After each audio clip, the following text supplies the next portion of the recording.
नमस्कार। एक बार पुनः मैं आप सबके बीच में उपस्थित हुआ हूँ। दिनेश शर्मा मध्य प्रदेश के शाजापुर ज़िले से, इस सुंदर से गांव से एक बार पुनः आप सभी का हार्दिक अभिनंदन और स्वागत करता हूँ।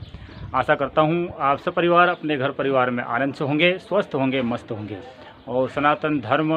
संस्कृति और धर्मशास्त्र के प्रचार प्रसार में थोड़ा बहुत समय आप निकाल करके ज़रूर ही प्रदान कर रहे होंगे। भारत देश की इस भूमि पर, पवित्र भूमि पर हमने जन्म लिया है, तो हमारा एक कर्तव्य तो अपने धर्म के प्रति बनता ही है। आप सभी का इस वीडियो में हार्दिक अभिनंदन और स्वागत करता हूं।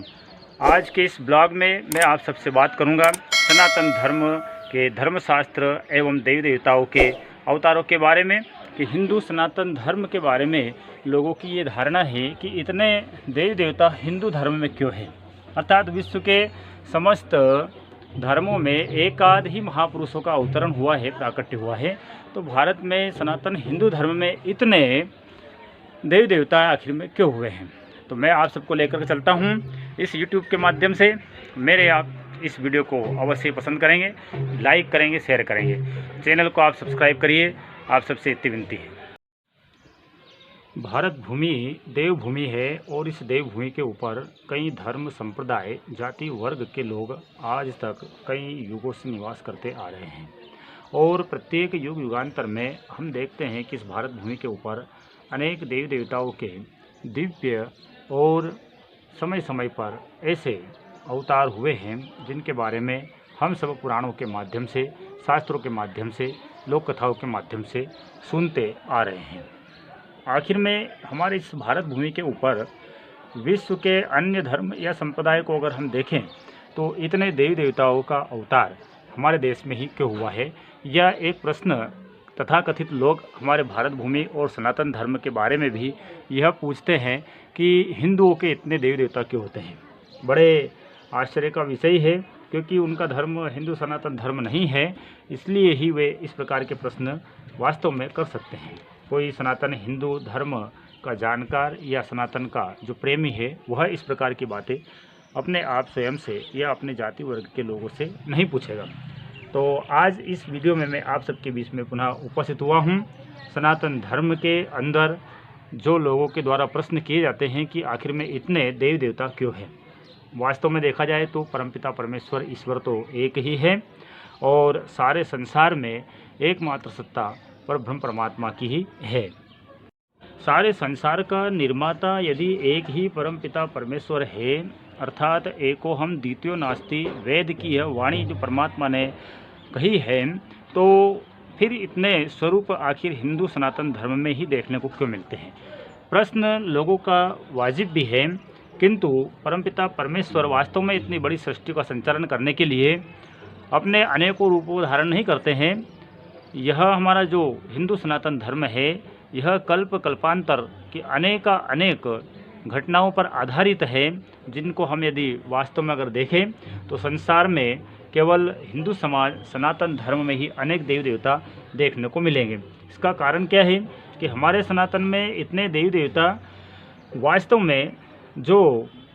जिस प्रकार से हम एक बात कह सकते हैं कि एक कहानी आपने या एक लोकोक्ति आपने सुनी हुई है कि आवश्यकता ही आविष्कार की जननी होती है, तो सनातन धर्म में भी युग युगांतर में, कल्प कल्पांतों में जब इस धरता पर जब विधाता के द्वारा अनेक प्रकार के विघ्न उपद्रवों को शांत करने के लिए या उनके प्रेमी लोगों के द्वारा, भक्तों के द्वारा जब परमात्मा की आराधना उपासना की गई और उनकी अपनी आवश्यकताएं उस समय की जैसी रही, जिस स्वरूप में उन्होंने ईश्वर को याद किया, परमात्मा ने वह स्वरूप धारण कर लिया। यदि एक बात और हम देखें तो जैसे आज वर्तमान में प्रत्येक देशों में अपने अपने देशों को चलाने के लिए सरकार होती है, किंतु जो सरकार है वह स्वयं किसी विशेष कार्य क्षेत्र में व्यक्ति विशेष उतरता नहीं है। अपने अनेक स्वरूपों में वहाँ पर सरकार की, जिनको हम अंग कह सकते हैं, कि चिकित्सा है, शिक्षा है, कानून है, व्यवस्था है, इन सब के लिए अनेक स्वरूपों को वह सरकार के अंगों के रूप में समाज की सेवा के लिए जिस प्रकार से भेजा जाता है, वैसे ही परमपिता परमेश्वर ने साक्षात अपनी शक्तियों को समय समय पर भक्तों के द्वारा जब उनसे प्रार्थना विनती की गई, तब तब उन्होंने अपने इन स्वरूपों को धारण कर लिया और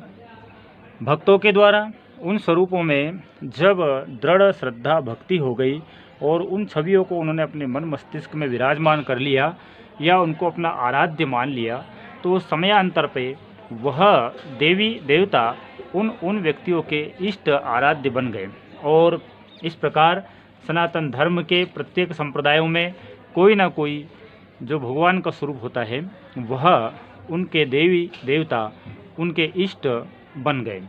आज वास्तव में आप सबके बीच में इस वीडियो के माध्यम से यही बताना चाहता हूँ कि वेदों की, शास्त्रों की व्याख्या यदि हम करें तो परमात्मा के, ईश्वर के जो अनेक निराकार जिनको हम कहते हैं किंतु साकार स्वरूपों का वर्णन मिलता है, उनके बारे में एक ही वीडियो में सब कुछ कहना वास्तव में संभव नहीं हो पाएगा। आपके पास यदि थोड़ी सी भी पावर हो और यदि आप अदृश्य हो जाएं, अदृश्य होकर के आप यदि मनुष्य मात्र की, प्राणियों की यदि सेवा करते रहें और अनेक समय तक आप यदि सेवा करते रहे, तो जो व्यक्ति आपसे प्रभावित हुआ है वह यह अवश्य ही सोचता है कि मेरी सहायता करने वाला जो है वह मुझे दिखाई क्यों नहीं देता है। इस प्रकार वह बहुत समय तक आपको न देख करके विचलित भी होगा और स्वाभाविक है कि वह आपके रूप को, स्वभाव को देखना चाहेगा और आप में उसकी श्रद्धा दृढ़ होने की वजह से वह विनती भी करने लगेगा। बस ऐसा ही परमपिता परमेश्वर जो निराकार स्वरूप है, सच्चिदानंद है और एक अनंत है, वह यदि भक्तों की पुकार पर साकार स्वरूप धारण कर लेता है तो उसमें विस्मय की क्या बात है। वास्तव में निराकार परब्रह्म परमात्मा ही साकार स्वरूप में प्रकट होते हैं और उसमें बिंदु रुत रूपम इस प्रकार से भगवान को कहा गया। और फिर परब्रह्म परमात्मा का जो स्वरूप है ओंकार बिंदु, और उसके बाद में ओंकार से ही सारी सृष्टि का प्रारंभ हम माने तो वह कथाएं बहुत अनंत है और विशाल है। मैं आप सभी सनातन हिंदू धर्म प्रेमियों से अपने YouTube चैनल के माध्यम से बहुत संक्षेप में इस विषय को रखना चाहता था कि हमारे हिंदू समाज में इतने देवी देवता क्यों हैं। आशा करता हूं कि इस विषय को आपने सुना है तो समझ में अवश्य आया है कि परमात्मा ने भक्तों की जो कामना थी, जो समस्या थी, जो दुख दर्द था, उनकी उस समस्या को, कामना को समाप्त करने के लिए ही उनकी इच्छा के अनुसार परमात्मा ने साकार रूप धारण कर लिए थे। और रामायण में जिस प्रकार से आपने सुना ही होगा कि जब जब होई धर्म की हानि, बड़े असुर दल